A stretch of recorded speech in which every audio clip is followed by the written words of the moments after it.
Hello YouTube and other avenues of the internet. I'm Sean and welcome to my channel for my very first video. Now for this video I'm going to do something that I haven't seen on the internet, and that is a review for a particular knife known as the Sakura blade by Ronin Tactics. Now a little bit of history about this knife. It was designed by Lam from Ronin Tactics. You may know him from Forged in Fire, Knife or Death, or most recently the Season 3 content of Call of Duty Modern Warfare. Now, he designed the knife, and a former teammate of his at Spartan Blades helped produce the knife in 2015. Now, Spartan Blades is a company that designs knives and has a stellar reputation in the knife world. All right, so full disclosure, I have no direct connection to Ronin Tactics, though honestly I wish I had some. The only connection between me and Ronin Tactics is the fact that both me and Lam served in the U.S. military and were both martial artists. I'm particularly trained in Derobia Scrima, which is one of the arts stemming from the Philippines. Now, going from tip to butt, sorry Grand Thumb, don't sue me for taking your catchphrase on this one. We're going to start right here. As you can see, the blade itself is double-edged with a very narrow point. Now, what this does is it aids in the blade's piercing ability into soft targets such as flesh, soft body armor, whatever soft target happens to be in its way at that time. Moving back here, as you can see, we got a very stout thumb ramp, which grants a lot of good traction. Once your thumb is on there, it's just locked in. Now, what this does is it aids in control and power cuts in the event that you're using this knife as a self-defense weapon. The finger grooves right here at the back forming the handle are rounded out, which eliminates any hot spots, and they're very nicely cut out to where even a hand shaped like mine fits comfortably in there with no issues. Now, as you can see, you could most likely, if you choose to, give it a 550 paracord wrap if you want. However, I personally would not recommend that, as it may interfere with the concealability of the knife. The finger ring is very gracious and also rounded out to avoid any hot spots. As you can see, there is that much gap between my finger and the outside of the ring, which helps in the event that you're using gloves with this knife.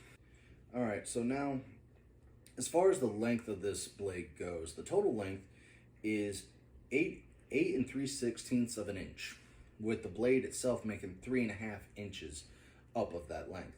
Now, for those of you in the military that want to get this knife for use in garrison, it's only violating the limitations a little bit.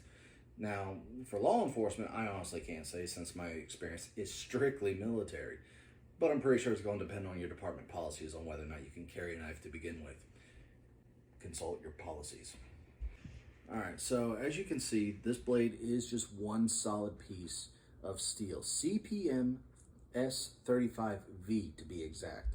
Now, without going into deep details as far as what that means, because I don't have expert knowledge in metallurgy. That's just not my field. But I did do my due diligence and look it up. Now, what I can say is that this steel is highly sought after in knife that serves a variety of purposes, most notably hunting and survival. Okay, now with this particular knife, as you can see by the size, I personally would not use this in a hunting or survival scenario just because of how narrow it is. But both Lam and Spartan Blades have answered that call already with their Shinto blade, which is also a knife that I would like to review in the future. Now, the blade's high steel toughness improves the durability of the blade, as well as making it very difficult to chip and easy to keep sharpened and hold an edge.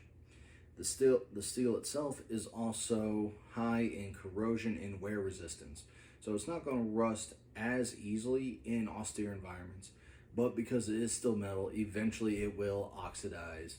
So you got to make sure that you take care of your knife. Make sure it's well taken care of, and it will take care of you like any other weapon. The blade is very lightweight, which aids itself into making it very comfortable to carry for long stretches, and because of the slim design, makes it extremely comfortable to carry inside the waistband. Now, as far as the balance point of the blade, it's right about here where the quote-unquote handle comes in contact with the blade, right there. All right, so as you can see, the balance point is right there in the middle. Now, what this does is, since the center of gravity is right here, that makes it extremely easy to go from forehand to reverse grip with minimal difficulty, so long as you practice. That's the key. Now, the way this knife is designed, it's designed to be drawn and deployed in extreme close quarters situations. Which brings me to the next point, the sheath. The sheath itself, as you can see, is Kydex with 11 grommet holes for a variety of attachment options. It does come with an inside the waistband belt loop with a very stout clip. As you can see, it does not open very easily. It has to be applied and open from a very specific angle. It should be noted that this sheath does become compatible with Blade Tech attachments, which gives you a wider variety of carry options. Now, as far as the retention goes, the blade goes in very easily and comes out very easily. Now, I get it. It seems concerning. However, once it goes in, it's not coming out until you want it to come out. So there's that. Right here at the bottom, you may or may not be able to see it, is a little drain hole at the bottom of the sheath. In the event that you do end up in the drink, for whatever reason, it's there to make sure water does not become trapped. Now, the price point listed for this knife is $390, not including shipping and handling. Now, the shipping and handling I chose put the final price point to about $407. Now wait, I get it. That does sound pricey. I ain't gonna lie, it does sound pricey. But, as I've come to learn over the years, when it comes to items such as weapons, you tend to get what you pay for.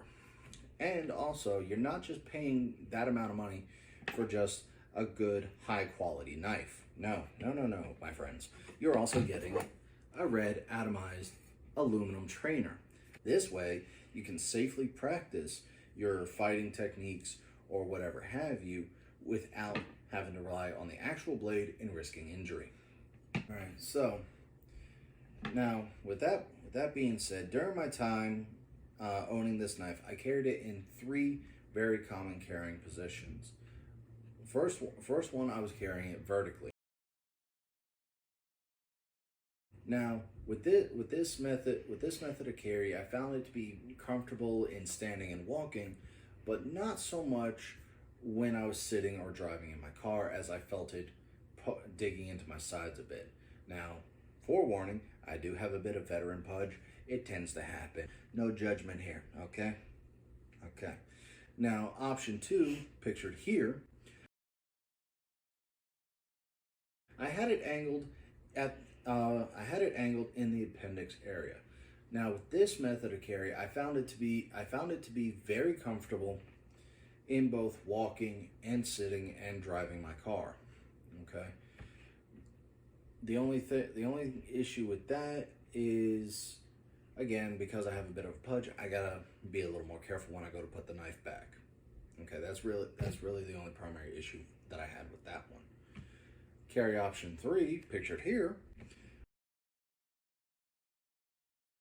I had it angled in the back. Now, as you can see, I had to change up the grommet hole to make sure that I had no issues putting the knife back in the sheath once I was done drawing it. Also, now, again, this one, comfortable standing, comfortable walking, comfortable driving and sitting. The only drawback is you have to angle it up a little bit so it's not poking out of the side in the event that you're using a t-shirt like this as your concealed carry garment.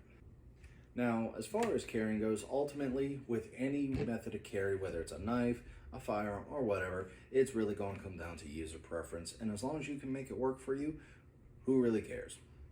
All right, as long as you can make it work for you, that's the key thing. Now, whether you carry a knife like this, strong side or weak side, again, it's user preference. However, where a blade like this truly shines is when it's used in conjunction with a sidearm, as I will show you right here. All right, so here with the demonstration portion, I'm going to show you how you can utilize the Sakura blade in conjunction with a sidearm. But first things first, we're going to do this safely. Now, I have a cold steel training pistol, 1911, because America. And then I got the training blade right here. Now, I'm a right-handed shooter, so naturally the blade itself would be in my left hand. All right. Now, some people could try utilizing same hand with the gun, but as you can see right there, I got the knife pressing up on my trigger finger. Not exactly ideal. Plus, it compromises my grip just slightly. All right. So, with my firing hand, I prefer to have a complete and secure grip. Whereas when the knife is in my support hand, it fits well enough to where it's not cumbersome and I can still maintain a steady fire position. Now, what a lot of people don't realize is that in regards to the finger ring here, some people will try to choke up all the way and get nice and deep in there, okay? Vets, military, law enforcement, behave yourself. All right, good. I don't care, do what you want. Now, what I prefer is this knuckle and this knuckle going right in between there. What that does is, in the event that I find myself in a close quarter engagement and we're struggling over the knife, eventually this knife could essentially get taken out of my hand. A lot of people think that a finger ring means the knife is not coming out. No, I can attest through personal experience, learning the hard way, that this sucker will come out of your hand against a skilled opponent or an extreme stress situation. So me personally, I prefer the knuckles being right here. That way, in the event I find myself in a compromised situation where the knife is going to be taken from me, I take my finger out like so. That way, there's no chance of me getting caught in there and my finger being degloved. If you don't know what that means, Google is your friend. You've been warned.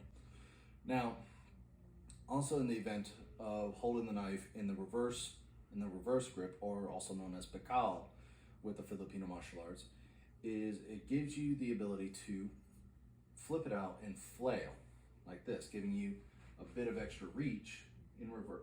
Instead of having to reach all the way out like this, just flail.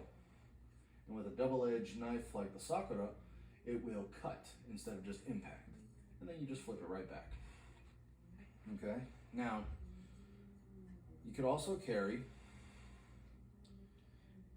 in the sock grip, all right, or foregrip, okay? Now, me personally, I prefer that when it comes to my pinky finger, that it wrap over the finger ring. It's gonna feel a bit awkward at first, but you tend to get used to it the more you do it. The reason why I do it like this is for the same reason why I only use these two knuckles right here in the reverse grip. And that is, I personally don't like having my finger dug all the way in to the finger ring in the event that something goes wrong and I need to let go of the blade or get my finger out of there to make sure it doesn't get broken, the skin doesn't get torn off, whatever have you. So I prefer in this grip that my finger be free, okay? Now, if you're doing it like this and your finger happens to be in the ring, yes, you could essentially let it hang and utilize your firearm in this instance. And then in the event you need to go back to your knife, just swing it right back up, like so. That's the advantage of that. However, I find that when it comes to the finger ring, a knife in this fashion is better suited for the reverse grip. Now, to show you that this knife works well in conjunction with a sidearm, I got the real deal on hand. First thing I want to do is show you how concealable this knife is. For example, if you can see the knife, hit that thumbs up because that's a like on the video. Kudos to you. kudos to you. And also comment down below if you can see it. And if not, keep looking because it's right here. This right here just goes to show you that even with a simple t-shirt like this, you can still carry this blade. Just to show you how versatile it is as far as concealed carry options. Okay, now to show you how to utilize it with an actual firearm. Alright, so with my setup like this, you'll be able to easily see me draw the knife as well as work my firearm. Now, for safety reasons, I do have a plastic bullet, aka a snap cap. It is not real in any aspect. Very good training tool if you want to do weapon jams or failure drills, anything of that nature. All right. But if you're on the range and you have these with you, keep an eye on your buddy in case they try to screw with your magazines. All right. My firearm right here, good old 1911, because America. 3-point check. No live ammunition of any kind. All right, so with that being said, we're going to go ahead and do the drill portion of this demonstration. All right, so for this portion, we're going to be simulating your weapon running dry, the slides locked to the rear, and you got to reload. Okay, so we got our firearm, got our knife. All right, real deal. Engage the threat. Empty. Check. Failed fire. As you saw, no issue reloading the weapon, loading the magazine, or working the slide with a live blade in hand. Now, the way you can also utilize this is primarily as weapons retention, firearm retention specifically. So say like, for whatever reason, let's say your open carry or your concealed carry does not mean inside the waistband, okay? And you find yourself in a close range engagement and your assailant tries to go for your firearm. Well, first and foremost, you don't want them to get your firearm. So you lock it down as best you can. Right? You're going to be close in, you're going to be struggling, and then you just draw your blade and cut your assailant right off of you. Slash, stab, whatever have you to get them off, and then draw and engage.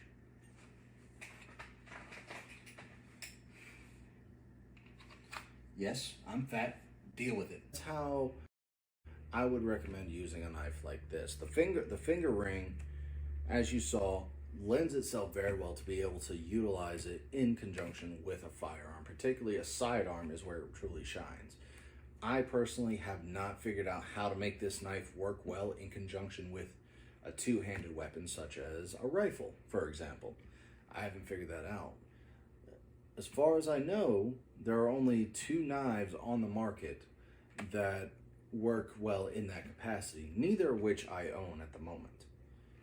Keyword, at the moment. With that being said, my only closing remarks is really just one con. I gave you a list of pros, but the only con I really have with this knife is the fact that the trainer only fits in the sheath about that far, which to me personally is really the only con I have. Ronin Tactics 2.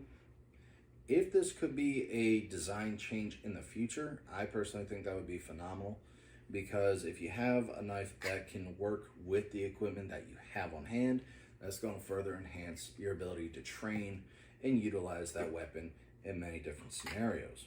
Because as always, professionals, we train like we fight.